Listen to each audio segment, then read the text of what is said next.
Welcome home to USA Global TV and Radio, a place where dreams take flight, with authentic storytelling, diverse perspectives and meaningful conversations, where global stories unite and bridges are built beyond all borders.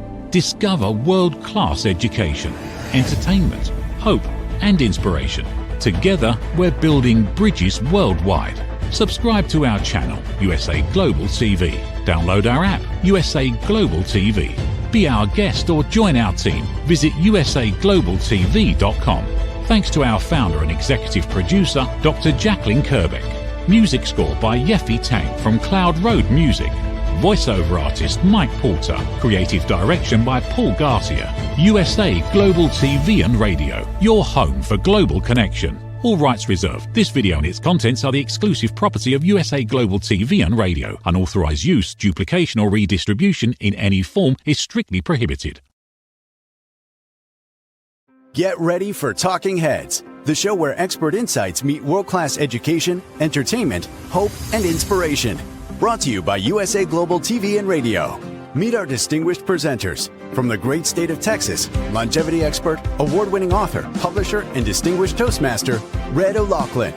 From London, England, soul heart awakener, novelist, vocal coach, and artist, Dr. Madeline Chan. Also from England, the Harley Street stress expert, therapist, ambassador for peace, and speaker, Carolyn Heward. And from Australia, ICF PCC credentialed coach, entrepreneur, and leadership coach, Mariska Dupria. Experience their expertise, connect with their wisdom, and transform your perspective. Watch Talking Heads on the USA Global TV and Radio Network. This video and its contents are the property of USA Global TV and Radio. All rights reserved. Terms and conditions apply. Visit usaglobaltv.com for more details. Howdy, y'all. This is Red O'Loughlin. We're on Talking Heads on the USA Global TV and Radio Network. And I'm talking about stress today. And I'm thinking, I'm getting ready to do a TV show, and it's just as if I'm doing a presentation to a bunch of people. And what do I do initially just to get going? Well, first thing I do is just literally before the camera shows on me, I take that 10-second quick breath, hold it, and then just kind of let it go a little bit. Oh, by the way, that my website that just popped up there is now live. It's the new one. I think there's a couple little bitty tweaks, but for most purposes, it's 99% there. And one of these days we may spend some time and go through it. But it's a far better website than I've had in the past, and more oriented toward me being an author. But getting back to how do I prepare? But one of the things that I do while I'm taking that deep breath is I visualize my audience, and whether I'm getting ready to speak in front of a local BNI group or Chamber of Commerce or whatever it may happen to be, it doesn't matter. I visualize the clapping, I visualize the attention, I visualize the success. So my expectation is already set up. I'm in my mind, everything's there, I'm aligned, and I just start going. Now, does it always work out? There's always things that happen, and you just have to be aware of it. But let me go ahead and get ourselves started for today. And there we go. One of the things that I try to do when I get topics, I gave my production engineer a list of topics for about 8 weeks, and I go through things. Well, I'm sitting in a jacuzzi, outdoor jacuzzi in Tucson, Arizona in October, and I'm talking to this guy, and he says, do you know Gary Brecka? I said, no. He says, he's a well-known human biologist, longevity expert. And we were talking back and forth, and I said, okay, fine. I get back, I do some research, and lately I've been watching his videos and listening to him talk. My son gave me a call the other night and says, hey, Gary Brecka's on Sean Ryan's show. I says, well, I know the name. I really haven't done much research on him. So anyway, I pulled up as a 3-hour podcast, and so I started watching it.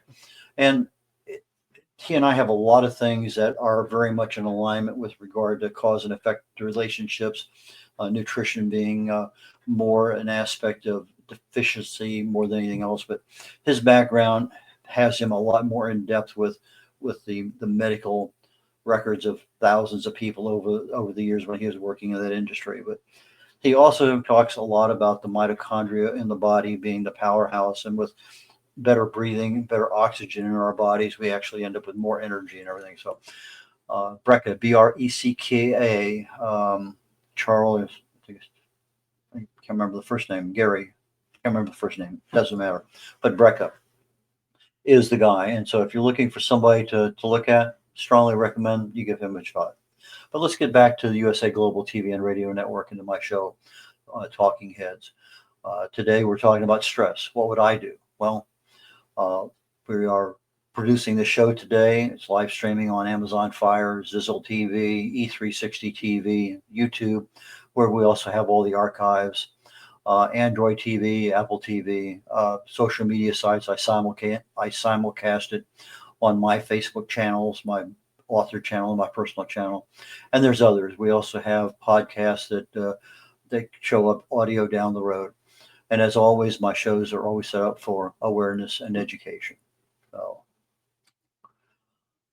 my links, if you come back into any of the YouTube archives and you want to go back and find anything whatsoever, I have links that link me to my website, to my archives within the USA Global TV and Radio Network.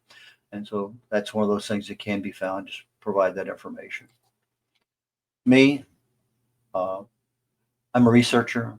I research the human body at the cellular level, chemically speaking. I look for cause and effect relationships. Treat a cause, fix a problem. Treat symptoms, and you'll always be treating symptoms. My first degree was chemistry. I loved it. Fell in love with it as a sophomore in college, in high school. Got my degree in college. Never became a chemist because I got an invitation to Vietnam and just completely got out of that field by the time I left the Navy. Ended up in a different area that used different talents. I was in areas that used a lot of statistics and engineering things. Anyway, I got 5 academic degrees, 7 professional certifications. I spent 31 years in the Navy total, retired as a captain, been to 61 countries. Thank you, Navy. Talked about my cause and effect relationships. Been married 56 years as of last year. Coming up here in a few months will be 57 years. A couple kids, 3 grandkids, and 1 great-grandson. Best-selling author, written 8 books, independent publisher, Toastmaster, writer, over 1,000 articles on LinkedIn, all original content. And this information I'm presenting today on stress is for educational purposes only. And on the USA Global TV and Radio Network, I was, during 2024, I was, for my show called The Wise Ones, I was the number 2 and number 6 in the rankings. So I thought that was pretty good. Not much change, flip-flopping back and forth. I actually started going back to the gym this week. My daughter started, so I've been going with her. We did upper and lower here, and geez, anyway. So I'm seeing a little bit of change, but not much. It kind of goes up a little bit, down a little bit. But it's sometimes you get in a doldrum. It's kind of hard to get out of, but at least I'm going to continue doing that. My book called The Joy of Ageless Health. I cover one of the main topics of disease is chronic low-level cellular inflammation. And when the cell is stressed all the time, you end up with DNA attacks. You end up with an immune system that's not able to make the repairs that are necessary. And you end up with mutations that over time can develop into something. So stress is what, 70, 80%, 90% of all the causes that you go to see a doctor about. It has some genesis in stress. So let's talk about stress for a little bit. Stress, as a definition, is a state of the emotional strain or tension, and it's from something in our environment. We can also get it from inside our heads when we think about things, but for most cases, it's something external to us. And this is a natural response. So humans are built this way. This is the way we operate. A challenge comes up, a threat comes up, and we have an immediate decision to make. Do we fight or do we run away? And so that's the way it's been all the way back to the caveman. And some of us are pretty good about handling it, and some of us are not. But you see immediately if it's a big enough threat, your heart rate's going to go up. You're going to maybe start to sweat a little bit. Your muscles are going to tense up because you're getting ready to make that decision to fight something or to run. And you really need as much blood flowing through your system as you can. And ironically, sometimes you feel no symptoms whatsoever. And that's part that really becomes a problem, because when you have no symptoms, you're not feeling anything. Well, I don't have any stress. I don't have any high blood pressure. I don't have any, all these things that you can't feel, glaucoma, pressure in your eye. There's a lot of things that are going wrong that we just don't feel. So anyway, stress is one of them. But when we do feel something, uh, to me, I think you feel it probably first when you're trying to go to sleep and something's bothering you. So if I'm looking at cognitive issues, my brain, my ability to concentrate is inhibited a bit. My memory may not be so good. My sleep is going to be really at the beginning of sleep, not good, because I can't get to sleep because something's bothering me. I may have emotional issues, anxiety, worry, irritability, behavioral issues. My appetite may be something that, okay, don't usually eat that, but I want something. And it may be, a couple extra beers, a couple extra glasses of wine. Substance abuse, social withdrawal. Everyone's different, and it's not the stressor. It could be the traffic that you're driving to work every day in, and people are there. Okay, it is what it is. Accept it. But it's what you hold on to and you don't let go. And when you grab a hold of that and you don't let go of it, that's when it becomes an issue. Not today, not tomorrow, next week, but down the road, it becomes an issue. So, what are typical things that stress us? Well, literally, it could be almost anything. If you're a student, it could be a test coming up. It could be your homework you got to get done tonight. You got three or four other things going on tonight. You don't have time for homework. Stress. Marriage. It's just a built-in stress. I mean, depending on what's at your work, you may have drama queens, you may have this, that, and whatever else. But our kids, the job, our boss, sickness, financial situation, violence in the neighborhood, violence on TV, traffic, politics. Oh, big one. News, politics. What do they call it? Trump derangement syndrome. There's all sorts of things out there, and with this stuff going on now with Doge and Elon Musk, and you read it in social media. If you're going to see stuff on TV and social media, and I'm not going to say 100% of it's nonsense, but there's a fair amount of stuff there, depending on who's doing what. Are they giving you the absolute truth? Probably not. Are they giving you partial truth? Maybe. Are they giving you their opinion? Absolutely. If you want their opinion, great. But that is a great source of stress, is news, politics. I'm not going to tell you politicians lie, but if their lips are moving, you figure it out. There are things that just, for whatever reason, it's the way it is. And if you learn to accept it, probably not too bad. Some people get stressed out when they're in crowds. Some people, language. I love to learn languages. I've been to 60 some countries. I always try to figure out, how can you say, hi, how are you? 1, 2, 3, where's the bathroom? Beer, please. Local language to be able to do things. Death in the family. I've had a couple high school buddies this past week. Both of them had brothers that passed away. Pain, always a stress issue. Upset stomach, shaking, dizziness. Sometimes sounds bother me. I mean, there's some commercials when some little kid's singing a commercial, it just drives me up a wall. And just there's the frequency and whatever just really kind of sends a stressor up me. Sometimes it's a smell. Sometimes it may be too much of a smell. Vibrate. Lots and lots and lots and lots of things are stressors. But as I mentioned, you don't want to hang on to something. You can respond to them fine, not a problem. You respond appropriately. That doesn't mean punching somebody in the nose and running away. No. But a lot of people don't let it go. I went and walked with my wife on the Camino de Santiago. It's a 500-mile walk across Spain. We did it in 30 days. She was doing it in respect for thankfulness, gratitude for overcoming breast cancer. And it was a year after she had had her last thumbs up, everything looked good. So we went over there. We'd been practicing for about a year, learning to walk long distances. And so it was my let it go tour. No matter what happened, let it go. And I must have said the very first day, because that first day was absolute terror. I could spend almost 30 minutes just talking nothing about that first day. But I can't tell you hundreds of times that day, let it go, let it go. And sometimes I say, let it go, Red, let it go, Laughlin. Let it go. Sometimes you just got to tell yourself to let things go. And sometimes stress can cause physical issues. This doesn't happen overnight, but long term, a lot of issues can happen: cardiovascular disease, hypertension, weight gain, diabetes, digestive issues, reproductive issues, stroke, depression, anxiety, addiction, gambling. Lots and lots and lots of things can happen because of stress. Um, Now, many times, if we have physical issues, we can do some kind of stress management. Ironically, one of the easiest ones is exercise. There's easier ones than that, but when you exercise, your body's getting more oxygen, your lymphatic system is being activated, lots of things are going on. Our bodies, our brains, we all need that extra oxygen flowing through us. And sometimes that's a very good stress. I've always told people when I'm speaking, you get to a red light, there's somebody in front of you, they don't move as fast, you get stuck at the red light again. Uh, the easiest way to get rid of that stress immediately is to smile.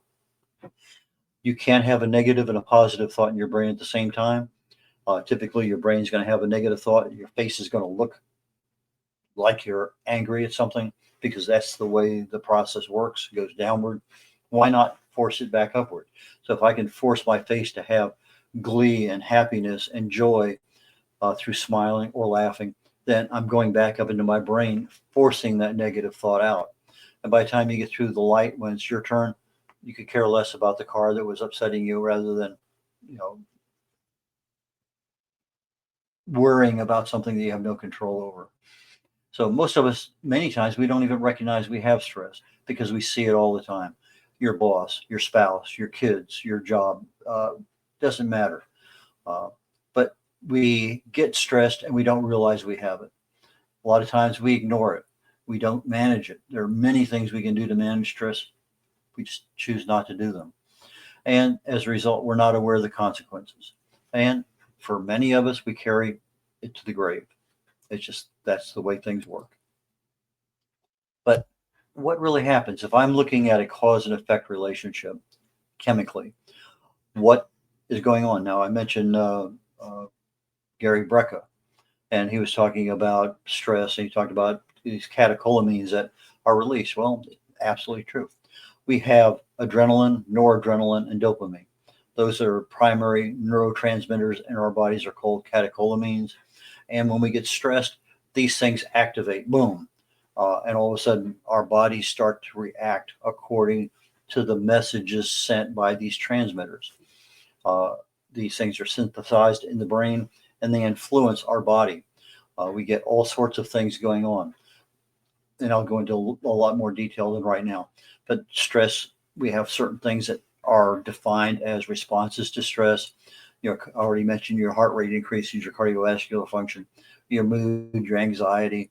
But if we end up in a situation of dysregulation and it continues, that's where the health becomes an issue that's brought on by stress.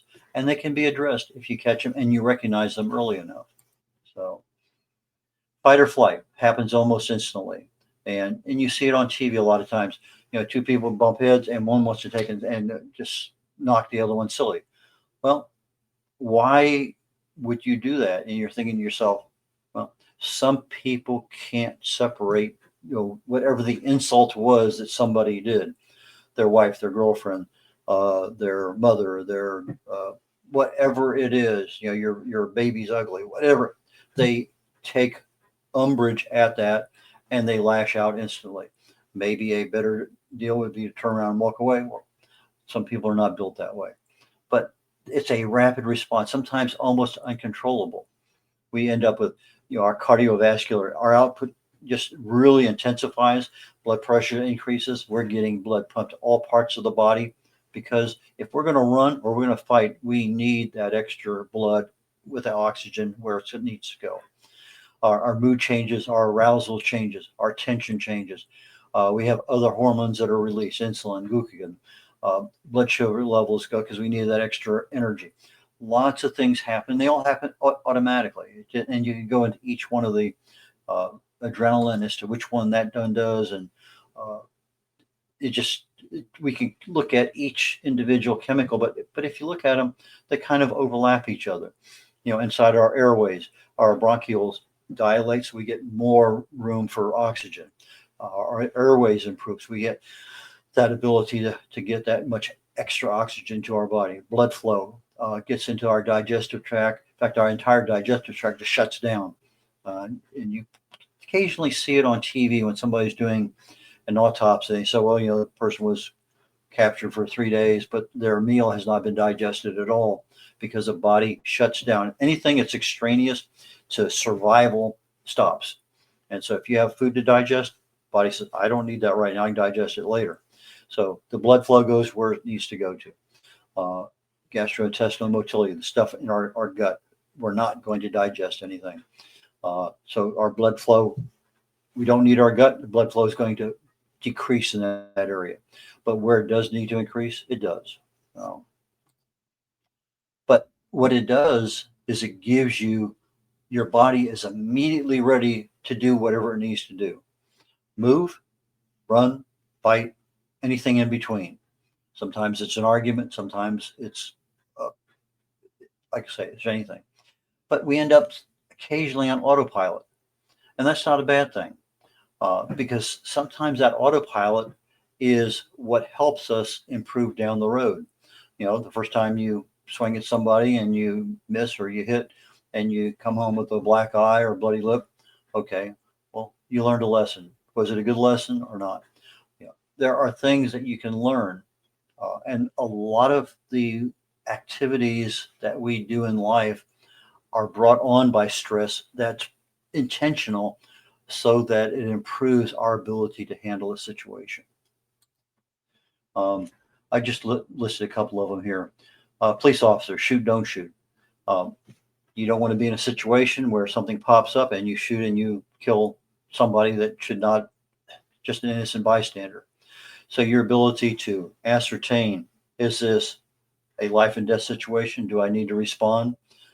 If I do shoot, am I shooting the right person? So the shoot, don't shoot scenarios are very much a stress-induced scenario. Airline emergencies. I mean, I flew for 16 years P-3s, anti-submarine warfare aircraft, 4-engine turboprop. Most of my missions, there were 12 hours or more. But you ask somebody, well, what's one of your longer missions? Well, 12, 13, 14, 15 hours. But I remember one particular mission we took off to go do something, and my flight was 0.1. We had an engine fire on takeoff. Well, you had to shut that engine down. When you're shooting the engine down, you're also doing a fire extinguisher to put out anything that's there, and then you turn around, come back down and land. And of course, it's an overweight landing, so you get a little bit extra stress on the aircraft. But airlines now have all sorts of scenarios built in so that they can simulate this engine out. They can simulate this condition on the runway. They can simulate all sorts of things. So as you're going through these different scenarios, okay, fine, let's do it again. Let's do it again. Okay, you master what you have to do. This is what I need to do first, second, third. I remember flying over to Vietnam, and sometimes you hear this thing coming. Every aircraft has what they call a guard channel. And if somebody's in immediate danger, they can go to guard and talk to the world. They're not talking on a specific channel. And so you hear, Mayday, Mayday, Mayday, and they give a course and speed direction, whatever. And then sometimes you hear on the guard channel, and then some expletive, because they were doing something they weren't supposed to be doing and something happened wrong. And now all of a sudden, so they went from being a professional to being an idiot, an amateur.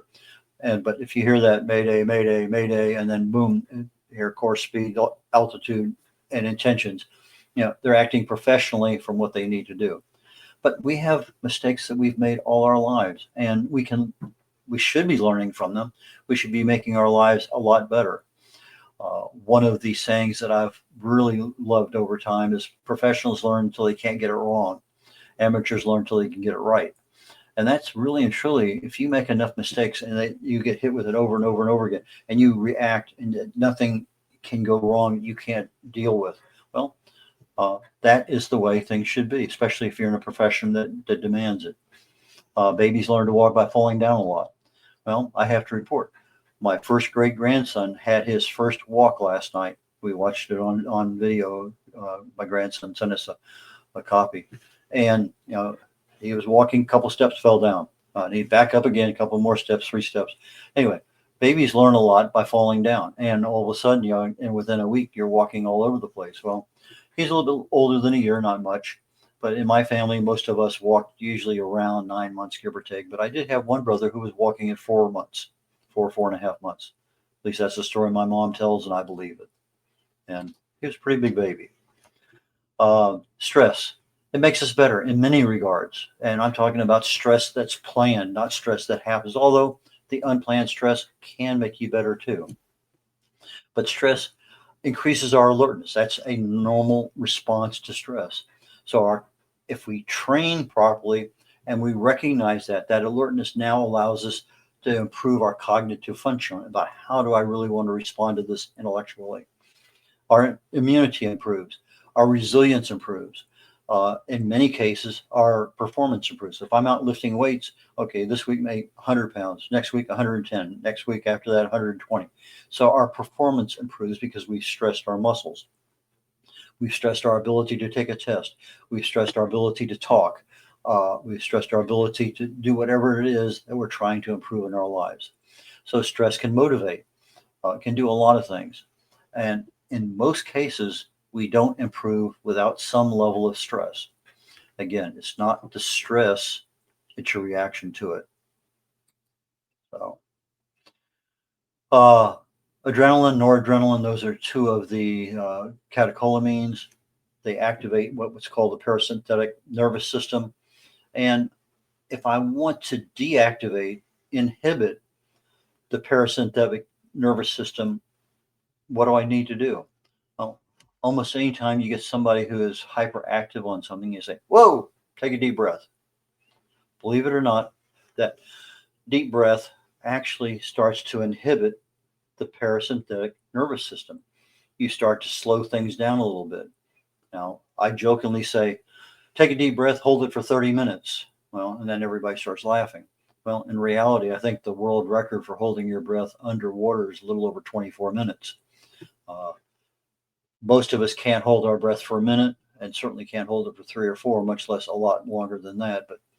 But if you're looking to improve your health, especially something to improving your health in your old age, learn how to breathe better. Go to YouTube. A lot of breathing exercises there that will allow you to get more oxygen into your system, allow you to utilize what you have. But when you look at Gary Brecka's, he says, what is death?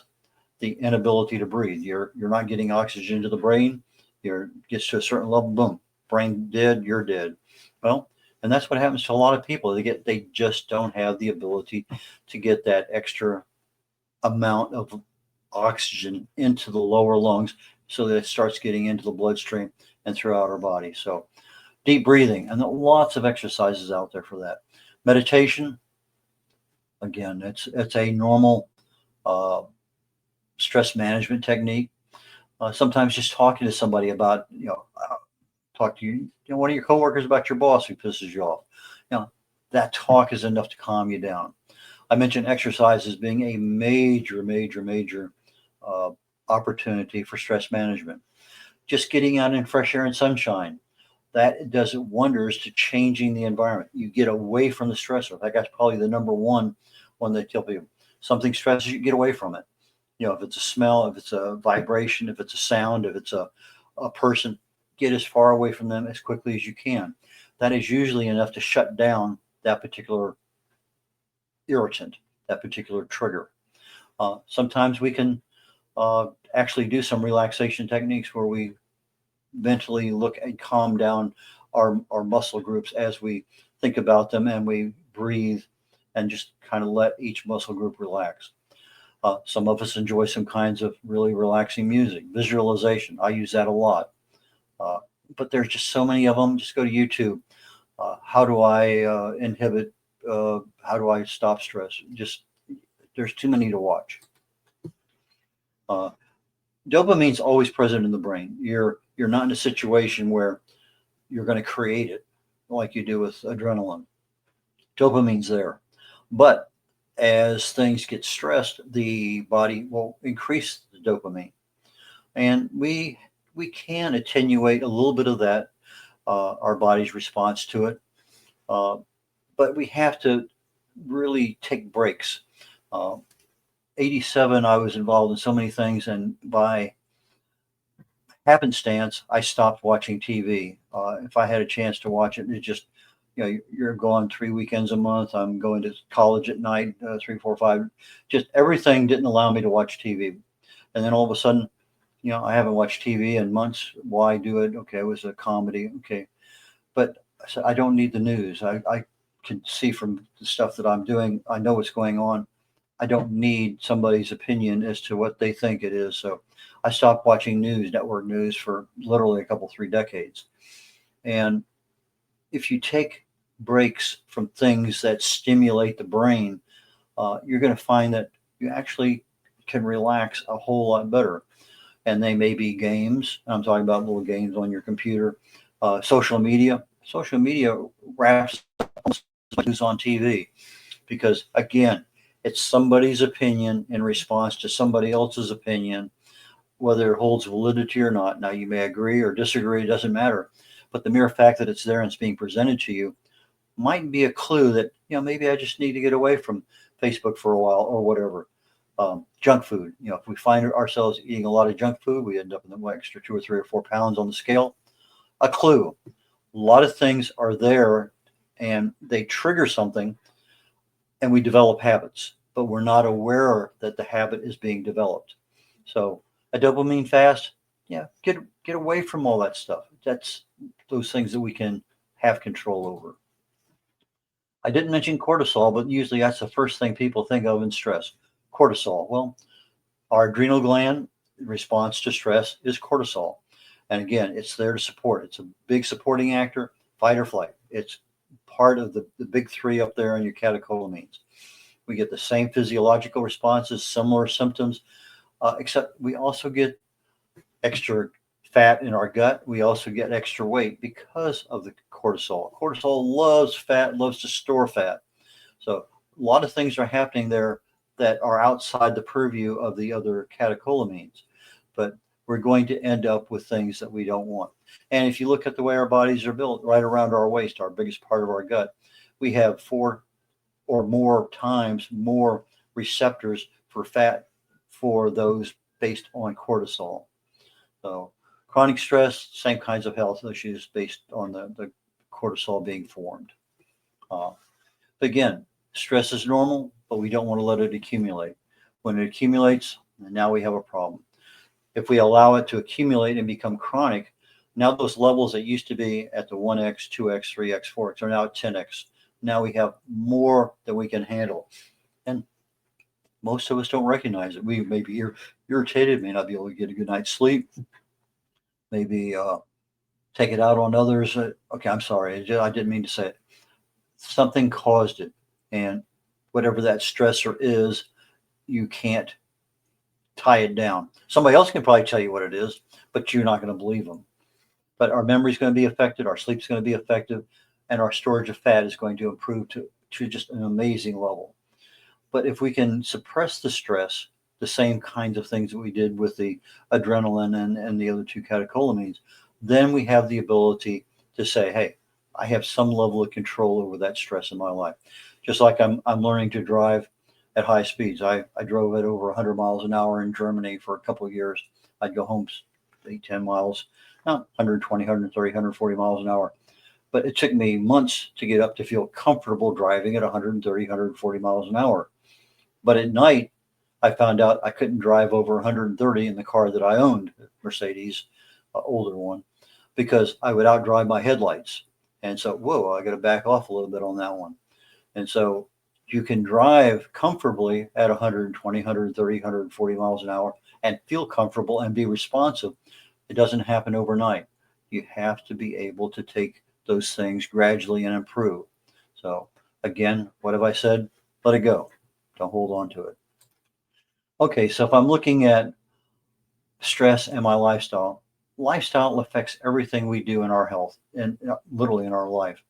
Our eating, our fasting, our exercise, our sleep, all sorts of things affect. And these are choices. We choose to eat or not to eat. We choose to exercise or not to. We choose what time we go to bed, what time we want to sleep in. Most of the time we can sleep in, but that's more reserved for the retirees, more so than the worker bees. But anyway, we have a lot of choices that we can make. How much food do we put on the plate? What foods do we choose to eat? Lots of choices. Uh, but we can also avoid the stresses. If we know what triggers us, we can avoid those. It may be the news, it may be a particular kind of movie, it may be an actor, it may be a friend. Yeah, I can handle 5 minutes of him or her, but that's it. And okay, be nice, be respectful, and be on your way. Uh, but again, you can't be on your way if your spouse is the cause of your problem. What is the cause? You can't. To me, 50, coming up on 57 years, I learned a long time ago, you can't change somebody. There was reasons why you fell in love with that person to start with. Oh, that person just didn't do that. That would be not, no, that's not your job to make a change. It's that job to integrate with that person as best you can. Now, a boss is somebody that you can walk away from. If it really gets bad, find a better job. I've always been maintained that, if you like your boss, you like your coworkers, and you like your salary, any two of those three will keep you there.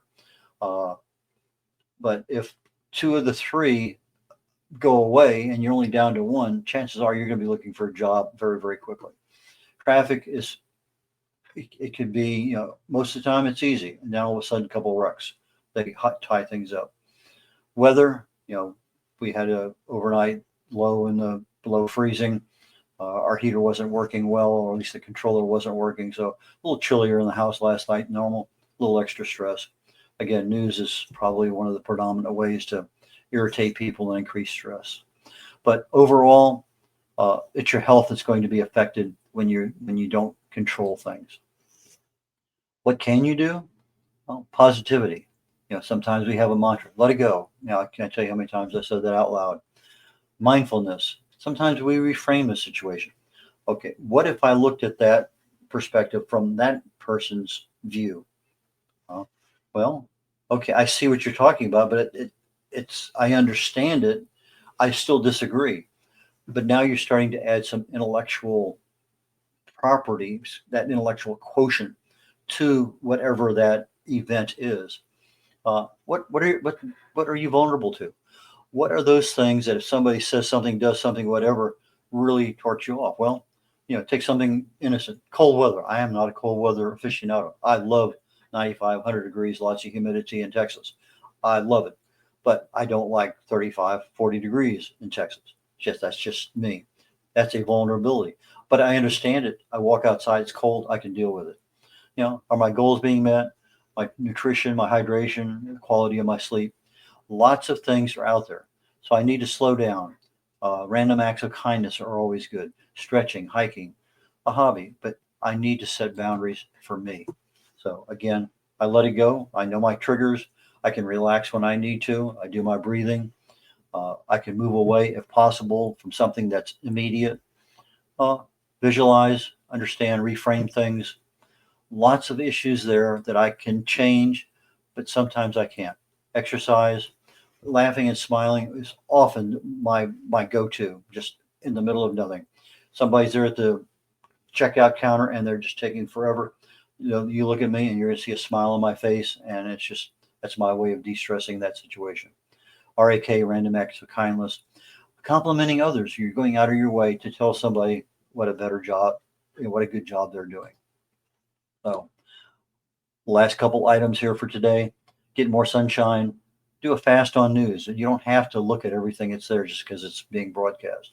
Read more, enjoy life, avoid blue light, particularly at times you get ready to go to bed. Find some good music, reminisce on the happy times, and smile a lot. So let me get ready to wrap things up here. We just talked about the 4 primary chemicals that control our body responses. We talked about how stress affects our body and our future health. Talked about how we can control it. It takes time, it takes a little bit of practice and energy. Identifying your triggers and letting go and learning from our mistakes. Seriously, learning from our mistakes. Red O'Laughlin here. RedO'Laughlin.com is how you get in touch with me. RED, color OLAUGHLIN.com. Take care, y'all. Bye now.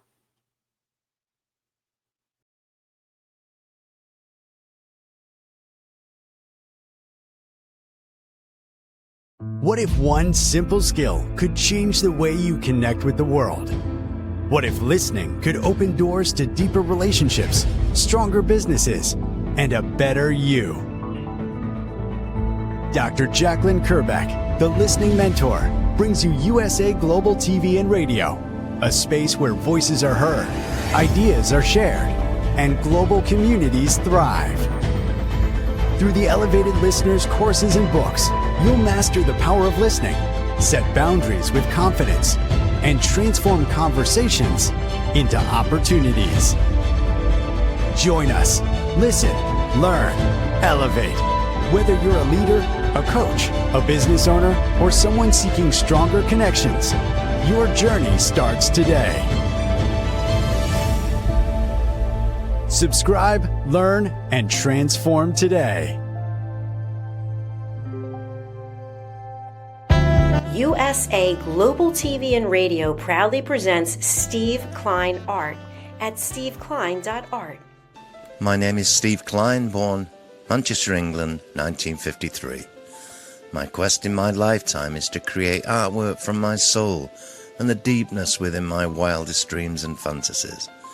In 2012, my heart stopped when I was given too much anesthetic for a minor knee operation, and this near-death experience took me to another multidimensional world, an out-of-body experience, and I was given the gift of being blessed by an overwhelming, burning passion to become, for the very first time in my life, an artist with an eternal, passionate desire to bring my art, which I've named multidimensional, subliminal, freeform art, to the world, as only 3% recover from what I experienced, and now in my golden years want to release my cosmic, vital energy through my art to allow people to be a part of my cosmic dance. To learn more, email roccogoodwine@gmail.com. For VIP pricing, mention USA Global TV and Radio.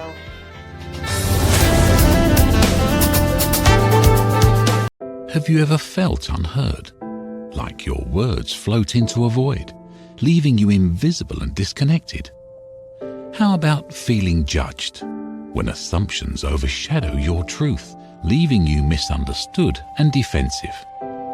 And then there's that moment when someone offers solutions you never asked for, dismissing your feelings and leaving you more frustrated than before. It doesn't have to be this way. Dr. Jacalyn Kerbeck, the Listening Mentor, understands. She's here to help you reclaim your voice, build stronger connections, and create meaningful conversations that inspire understanding and mutual respect. Through her groundbreaking books, online and in-person courses, and interactive workshops, you'll learn how to navigate life's most challenging interactions. Discover the power of elevated listening and transform how you communicate. Master setting boundaries and asking permission to protect your peace. Learn to recognize and release judgment, fostering empathy and true connection. Dr. Kerbeck also offers personalized coaching, one-on-one or group sessions designed to fit your unique needs. Whether in person or virtually on StreamYard, her guidance will empower you to thrive. You don't have to struggle alone. The path to deeper connections and better relationships start here. Visit drjacalyn.com or usaglobaltv.com. Join a global community of empowered listeners and transform your life, one meaningful conversation at a time. Dr. Jacalyn Kerbeck is the Listening Mentor. Start your journey today. Thank you, viewers and listeners of USA Global TV and Radio, for joining us today. We're honoured to have your time and attention as part of our global community. At USA Global TV and Radio, we believe in the power of authentic conversations, meaningful connections, and creating a world of possibilities together. Want to be part of something bigger? Join our team of elevated listeners at usaglobaltv.com, a space where your voice matters and your ability to listen transforms relationships. Stay connected with us across all our platforms for thought-provoking discussions, expert insights and empowering stories. Subscribe to our channels at youtube.com/c/USA Global TV. Follow us on social media and explore the endless opportunities we're creating for growth, learning and inspiration. Together, we're not just broadcasting, we're building bridges and changing lives one conversation at a time. For inquiries, contact us at info@usaglobaltv.com. Music by Johnny Dyes. Produced by Executive Producer and Director Dr. Jacalyn Kerbeck. Voiceover by Mike Porter. Creative Direction by Paul Garcia. All rights reserved. Copyright 2025. Visit usaglobaltv.com to view our full terms and conditions.